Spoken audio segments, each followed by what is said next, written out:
उन्होंने भारतीय मीडिया ये कैंपेन चला रहा है कि ये हाइब्रिड मॉडल के ऊपर होना चाहिए कि अगर पाकिस्तान ज़ाहिर है भारत नहीं जाएगा, तो पाकिस्तान वाले मैचेस यूएई में होने चाहिए, बाकी सब मैचेस भारत के अंदर होने चाहिए।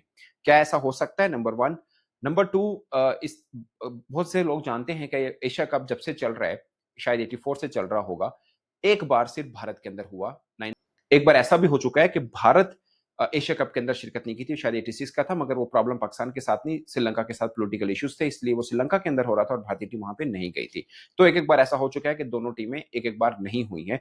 बट ये अब नहीं लग रहा कि एशिया कप में पाकिस्तान या भारत में से कोई एक टीम भी मिस हो, क्योंकि दोनों टीमें हो रही हैं, जो अब एग्रीमेंट हो चुका हुआ है ब्रॉडकास्टर्स के साथ। ये भी और एक और क्वेश्चन जो बहुत से फैन ये समझते हैं कि भारत क्या एशिया कप के जो पैसे रेवेन्यू के आते हैं, क्या भारत नहीं रखता?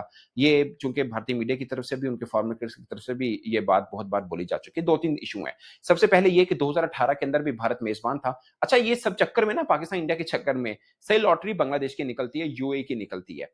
6 बार ये इवेंट हो चुका हुआ है बांग्लादेश के अंदर और तकरीबन 4 बार हो चुका हुआ है यूएई के अंदर भी। तो 3 बार शायद श्रीलंका के अंदर भी हो चुका हुआ है। मगर सबसे कम पाकिस्तान में 1 बार या 2 बार कह लें, 1 एंड हाफ कह लें, क्योंकि एक बार पाकिस्तान 2008 के अंदर हुआ जब श्रीलंका ने इंडिया को शिकस्त दी थी, जब एमएस धोनी की कप्तानी में टीम इंडिया पाकिस्तान आई थी। और एक बार 2023 में हाइब्रिड कह लें या समझ लें कि 4 मैच पाकिस्तान के अंदर हुए, जिसमें से 1 पाकिस्तान ने अपना मैच नेपाल के साथ खेला था। तो ये हुआ, बाकी पाकिस्तान के अंदर नहीं हुआ और कुछ सिक्योरिटी इश्यूज भी होते, अब तो भारत टीम नहीं आना चाह रही थी। खैर, अब तो मेजबानी भारत के पास है।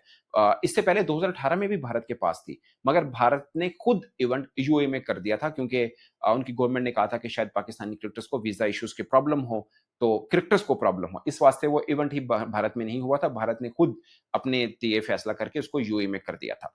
अब ये भारतीय मीडिया कह रहा है कि इवेंट हाइब्रिड मॉडल के ऊपर होना चाहिए, पाकिस्तान के लिए पूरे का पूरा इवेंट यूएई में क्यों हो? ये उनकी मीडिया की ख्वाहिश है, बट टेक्निकली देखा जाए तो शायद ये पॉसिबल उस तरह से ना हो, क्योंकि दोस्तों ये जो एग्रीमेंट होते हैं ना ब्रॉडकास्टर्स के साथ, ज़ाहिर है खर्च उनका हो रहा होता है। 175 या 170 मिलियन डॉलर का जो एग्रीमेंट हुआ है, इसका सब चीज़ें होती हैं, अपने बहुत ज़्यादा बोझ ब्रॉडकास्टर के ऊपर डालना नहीं होता। इससे पहले भी जो, अब चूँकि एक डील एसीसी के साथ है जो ब्रॉडकास्टर्स की है, दूसरा आईसीसी के साथ है।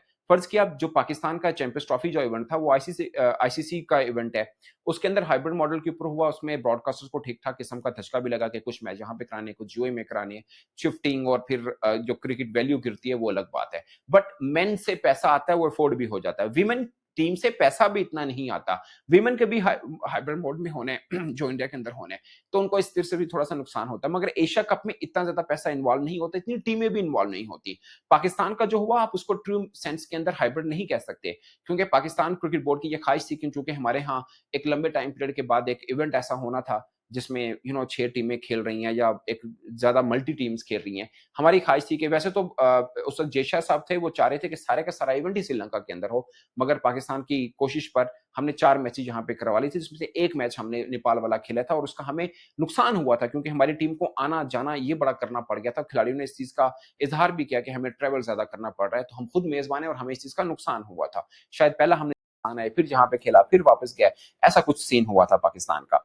तो इतनी कम टीमों के साथ अब एक टीम के साथ, लाइक पाकिस्तान अब यूएई में खेल रहा हो, बाकी सब टीमें इंडिया में खेल रही हो, फिर स्विच करके इंडिया खुद ट्रेवल करके यूएई में आए पाकिस्तान के साथ मैच खेलना, जो प्रैक्टिकली थोड़ा मुश्किल भी लगता है। और मुझे लगता है कि शायद ये इंडिया के लिए ज्यादा मुश्किल फैसला हो कि वो अपना मैच खेलने पाकिस्तान के साथ यूएई में। अगरचे अभी चैंपियंस ट्रॉफी में हमने देखा कि हमने अपना मैच खेलने दुबई के अंदर आए थे इंडिया के साथ, और इंडिया ने अपने तमाम मैच वहां पे खेले थे। वो चूंकि आईसीसी का इवेंट है, जब आईसीसी के टी20 वर्ल्ड कप इंडिया में होना है, पाकिस्तान ने भी ऐसा करना है कि हमने अपने सब मैचेस कोलंबो में या श्रीलंका में खेलने हैं और इंडिया ट्रेवल करके पाकिस्तान के साथ खेलने आएगा। मगर एशिया कप की हद तक शायद ये मुश्किल रहे, अगरचे इसके ऊपर हतमी फैसला होना अभी बाकी जरूर है। बट ये सिनेरियो शायद इतना फ्रेंडली है नहीं इंडिया के लिए भी और बाकी टीमों के लिए भी, क्योंकि 2 ग्रुप बनने हैं, उसमें पाकिस्तान इंडिया तो एक ग्रुप के अंदर हो गई। बाकी टीमें फिर ट्रैवल करके पाकिस्तान के साथ खेलने आए, फिर दोबारा अगला मरहला आना है, फिर इंडिया ट्रैवल करके दुबई में पाकिस्तान के साथ खेलने आए, और अगर इनकेस दोनों टीमों का फाइनल होता है फिर इंडिया फाइनल खेलने आए, तो ये प्रैक्टिकली इतना आसान है नहीं है। तो मुझे बज़ाहिर ये लग रहा है कि यही रहेगा कि एशिया कप पूरे का पूरा दुबई के अंदर या यूएई के अंदर हो। इंडिया तो अपने मैच शारजा में नहीं खेलता, वो दुबई और अबू धाबी जरूर खेलेता है। वो अलग बात है कि जब आईपीएल हुआ था तो अपने मैच शारजा में खेले थे, मगर इंटरनेशनल मैच शारजा में खासकर पाकिस्तान के साथ तो वो नहीं खेलना चाहता, ये उनकी अपनी एक पॉलिसी है बोर्ड की।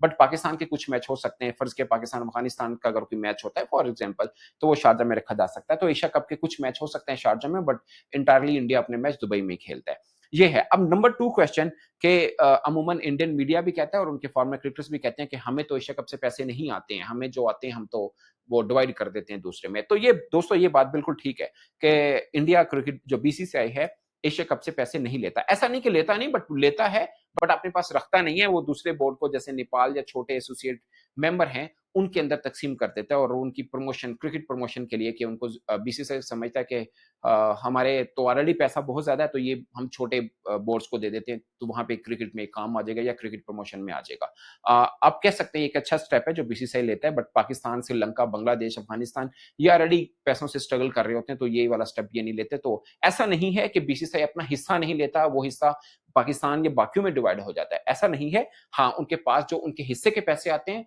वो लेकर छोटे बोर्ड को दे देता है। ये बात ठीक है और एक अच्छा मूव है जो कि बीसीसीआई करता है, दूसरे बोर्ड्स को अच्छी खासी इसकी मदद मिल जाती है।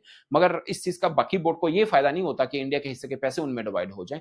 उनको वही पैसा मिलता है जो उनको मिलना है, बट बीसीसीआई अपने हिस्से के पैसे लेकर दूसरे बोर्ड में तकसीम कर देता है। उसकी एक इनडायरेक्टली फ़ायदा ये भी मिल जाता है कि दूसरे बोर्ड उनके ताबे भी रहते हैं कि ज़ाहिर है उनको बीसीसीआई से फ़ायदा भी हो रहा है, कि फाइनेंशियल उनको आता है। बट आप अच्छे सेंस में समझ लें कि क्रिकेट प्रमोशन के लिए बीसीसीआई ये स्टेप ले रहा है, जो कि एक अच्छी चीज़ है, वो चाहे भारत ले रहा है या कोई भी बोर्ड ले रहा है। तो वो एसीसी से उनको एज सच पैसा नहीं आता, बट चूँकि Pakistan India cricket world wide भी मैटर कर रही होती है और एशिया के अंदर भी मैटर कर रही होती है। माज़ी में ऐसी कहानियाँ ज़रूर हैं कि इंडिया ने भी ऑप्ट आउट किया हो कि वो नहीं खेल रहा एशिया कप और पाकिस्तान भी नहीं खेला हुआ, ऐसा ज़रूर है। मगर उस वक़्त पैसे इतनी वैल्यू मैटर नहीं कर रहा होता था एशिया कप, इसलिए